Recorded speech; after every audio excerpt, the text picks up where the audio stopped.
Alhamdulillah, Alhamdulillahilladzi arsala rasulahu bil huda wa dinil haqq liyudhhirahu 'alad dini kullih wa kafa billahi syahida. Asyhadu an la ilaha illallah wahdahu la syarikalah wa asyhadu anna Muhammadan 'abduhu wa rasuluh la nabiyya ba'dah. Allahumma salli ala Muhammad wa ala ali Muhammad kama sallaita ala Ibrahim wa ala ali Ibrahim wa barik ala Muhammad wa ala ali Muhammad kama barakta ala Ibrahim wa ala ali Ibrahim fil alamin innaka Hamidum Majid. Qala Allah Ta'ala fil Qur'anil Karim, a'udzu billahi minasy syaithanir rajim. Ya ayyuhalladzina amanu ittaqullaha haqqa tuqatih wa la tamutunna illa wa antum muslimun. Wahai anda dan kita sekalian yang menyatakan dirinya beriman kepada Allah dengan sesempurna-sempurnanya takwa, bertakwalah kita kepada Allah dengan sesempurna-sempurnanya takwa, dan jangan beri kesempatan sama sekali kepada maut untuk datang menjelang sebelum kita secara murni, penuh, utuh, kafah, totalitas menjadi seorang muslim sejati. Sidang Jumat yang dimuliakan Allah, hari ini tercatat tanggal 17 Syawal. Masih dalam suasana Idul Fitri. Izinkan dari mimbar ini saya dan kita insyaallah saling mengucapkan mohon maaf lahir batin. Minal aidin wal faizin. Taqabbalallahu minna wa minkum. Sengaja saya mengucapkan 3 jenis ucapan yang biasa kita ucapkan di sekitar Idul Fitri, yang semoga kita tahu filosofinya, tahu artinya. Maaf lahir batin itu budaya Indonesia. Tidak ada diucapkan oleh umat Islam di negara lain. Tapi sungguh dalam sekali filosofinya. Bukan asal mengucapkan maaf lahir batin, dalam filosofinya, dalam sekali. Rasulullah mengatakan, man sama Ramadana imanan wahtisaban ghuffira lahu ma taqaddama min dzambi.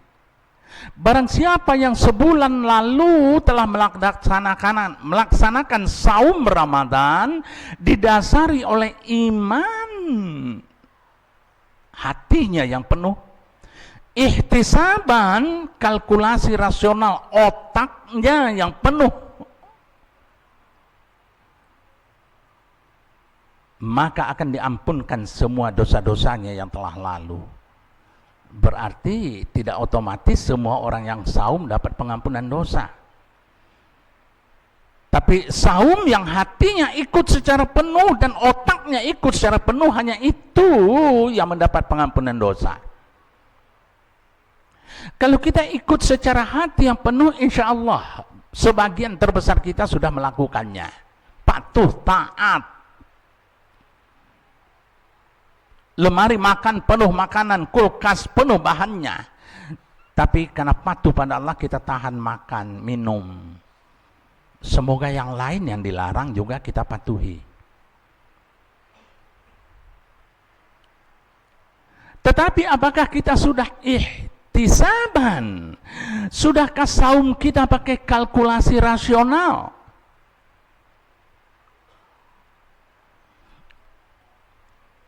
Newton mengatakan dalam rumus fisika, setiap 2 benda yang bergerak sangat besar tumbuh potensi untuk terjadi benturan. Selama kita berinteraksi, selama kita berhubungan, selama kita bergaul, mungkin terjadi benturan, mungkin terjadi gesekan, mungkin terjadi salah pengertian. Atau saya mungkin dari materi yang saya sampaikan ada yang tidak berkenan. Mohon maaf.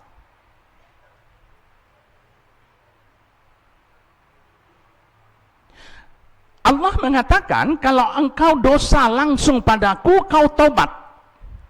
Akui salah, menyesal telah melakukan kesalahan, dan berjanji untuk tidak mengulang. Otomatis habis salahnya. Tapi kalau aku salah pada Allah, dosa pada Allah melalui kesalahan pada saudara-saudaraku yang lain, datang pada Allah, ampun Allah, ampun Allah, ampun Allah. Allah akan mengatakan, tunggu full. Kalau kau salah pada saudara-saudaramu, minta maaf dulu kepada mereka, baru datang padaku. Supaya saum Ramadan kita beroleh pengampunan dosa, padahal aku punya potensi salah kepada lingkunganku, maka saat-saat Idul Fitri lah ku datangi mereka, permohonan minta ampun, maaf, ridha. Jadi persoalannya tidak mempertemukan ujung jari, tidak hadir dalam sila ada halal bihalal, tapi betul-betul aku mengatakan aku pernah keliru, aku pernah tersalah, atau tidak kusadari, aku tidak bermaksud apa-apa. Tapi kalau saudaraku engkau tersinggung, mohon maafkan saya. Itu kenapa Indonesia membudayakan maaf lahir batin, tinggi sekali falsafahnya. Jadi jangan prosesi, hanya melakukan begitu ke begitu saja. Yang kedua, minal aidin wal faizin. Rasulullah tidak pernah tercatat dalam hadis mengucapkan minal aidin wal faizin dalam Idul Fitri. Tapi kenapa umat Islam banyak negara mengucapkan minal aidin wal faizin? Ternyata sejarahnya begini. Dulu setelah Rasulullah hijrah ke Madinah, baru bulan kedua pindah di Madinah, turun perintah untuk saum Ramadan. Baru 16 hari kita saum, datang berita intelijen kaum kafir Quraisy menyerang kita di Madinah dengan tentara yang berkekuatan besar. Kita baru saja saum, kita baru saja pindah, diserang. Nggak ada pilihan lain. Take it or leave it. Semua siap perang. Allah tahu semangatnya.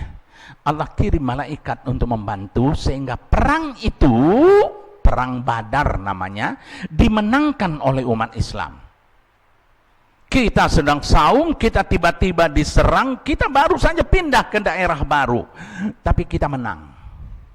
Setelah kita menang, para veteran perang berpelukan, bertangisan, dan mereka saling mengucapkan minal aidin wal faizin. Artinya kita kembali dari perang dan kita menang. Ucapan kemenangan itu, ucapan kegembiraan itu, ucapan dengan pertolongan Allah kita memenangkan peperangan. 12 hari setelah perang Badar, Idul Fitri datang. Pada waktu Idul Fitri, para veteran perang tadi kembali berpelukan dan mereka kembali mengucapkan minal aidin wal faizin. Kalau tadinya kita menang dalam perang Badar, tapi 12 hari terakhir kita menang melawan diri kita sendiri, kita menang dalam perang melawan hawa nafsu kita, dan kita menang. Sehingga kondisi rohani yang ingin saya tanamkan pada diri saya baru akan mengucapkan minal aidin wal faizin kalau saum Ramadan yang saya lakukan membuat saya menang melawan diri saya sendiri. Tapi kalau saya tidak memenangkan pertarungan melawan diri sendiri, jangan ucapkan minal aidin wal faizin. Keluar sedikit, jangan diartikan minal aidin wal faizin itu maaf lahir batin karena bersajak AB, enggak. Lalu yang ketiga, inilah ucapan tertinggi yang biasa diucapkan oleh Rasulullah sallallahu alaihi wasallam. Taqabbalallahu minna wa minkum. Doa itu tertinggi nilainya. Semoga Allah menerima ibadahmu saudaraku dan ibadahku pula. Semoga Allah menerima salatmu saudaraku dan salatku pula. Semoga Allah menerima saummu saudaraku dan saumku pula. Dan balaslah ucapan itu dengan taqabbal ya karim. Perkenankanlah ya Allah. Perkenankanlah ya Allah. Oleh karena itu dalam suasana Idul Fitri, apalagi masih banyak halal bihalal, silaturahim, biasakan ini. Lalu sedikit, Idul Fitri secara bahasa Id kembali, hanya satu pengertiannya dalam bahasa Arab. Id kembali. Fitri ada dua arti. Arti pertama futur, berbuka, makan pagi. Kita kembali boleh makan pagi setelah Idul Fitri. Itu artinya. Tetapi arti yang populer, fitri itu arti yang kedua, banyak sekali diulang-ulang dalam Al-Quran. Fitri itu artinya suci. Suci. Jadi Idul Fitri pernyataan bahwa aku sudah kembali suci melalui proses pengendalian diri selama 1 bulan penuh, sehingga aku bagaikan bayi. Bagaikan bayi. Ada 3 bukti manusia lahir bagaikan bayi karena saum Ramadan. Pertama, bayi itu menyenangkan semua orang yang melihatnya. Setiap kita melihat ada saudara kita yang melahirkan, selalu kita lihat, aduh cakep, aduh cantik, semua berebut menggendongnya. Kita setelah saum Ramadan bisa nggak menyenangkan semua orang-orang di sekitar kita? Kalau bisa, baru saum kita melahirkan fitri. Yang kedua, bayi itu tidak pernah berkonsumsi melebihi kebutuhannya. Jarang sekali kita setelah dewasa mengingat ini. Bayi kalau lapar nangis, dikasih mimi, dia minum. Kalau udah kenyang, dia tutup mulutnya. Paksakan, dipencet, dia muntahkan. Dia tidak pernah mengkonsumsi melebihi kebutuhannya. Kalau kita, jawab sendiri, hati-hati. Lalu yang ketiga, bayi itu hanya meminta apa yang dia butuhkan, bukan apa yang dia inginkan. Boleh diuji di rumah bagi yang punya bayi. Letakkan di tangan kirinya kain sutra halus yang harganya jutaan. Lalu letakkan ke tangan kanannya handuk flanel. Lalu lihat setelah berapa lama dia lebih pegang sutra, lebih pegang handuk flanel. Dia nggak butuh sutra jutaan, dia nggak perlu show off, dia nggak perlu semua orang lihat pakaianku mahal. Tapi dia butuh, aku butuh selimut, aku butuh penghangat diri. Kalaulah kita bisa menyeleksi skala prioritas kita, kita hanya cari, mendapatkan, menggunakan apa yang kita butuhkan, bukan apa yang kita inginkan, maka kita barulah boleh dikatakan fitrah kembali. Barakallahu li wa lakum fil Qur'anil azim wa nafa'ani wa iyyakum bima fihi minal ayati wa dzikril hakim wa taqabbal minni bila watahu innahu huwas samiul alim.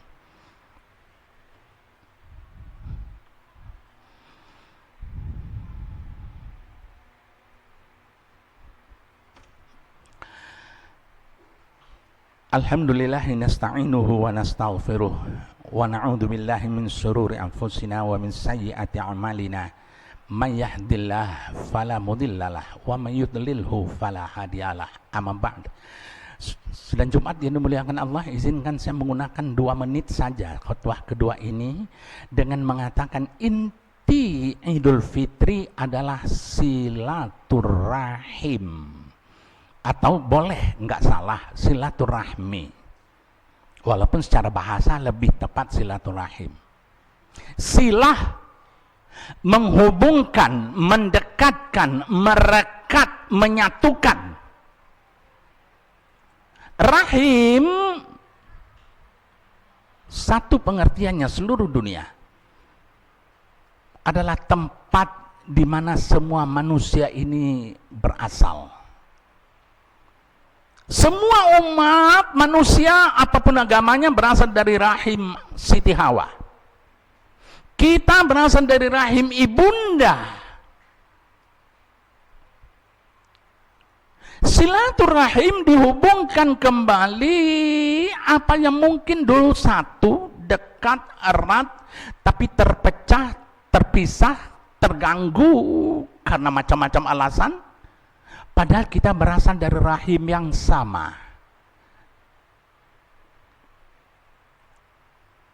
Kalau terputus, ikat. Kalau retak, lem lagi.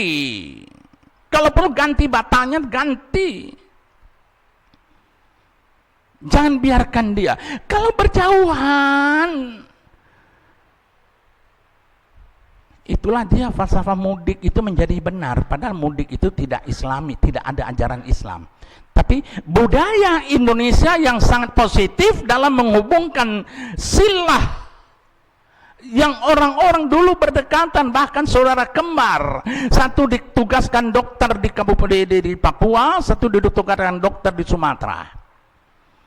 Dia ketemu dalam silaturahim. Dia ketemu dalam silaturahim.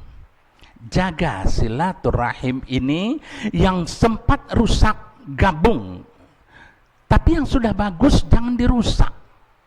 Saya tutup khutbah ini dengan cerita sahih dari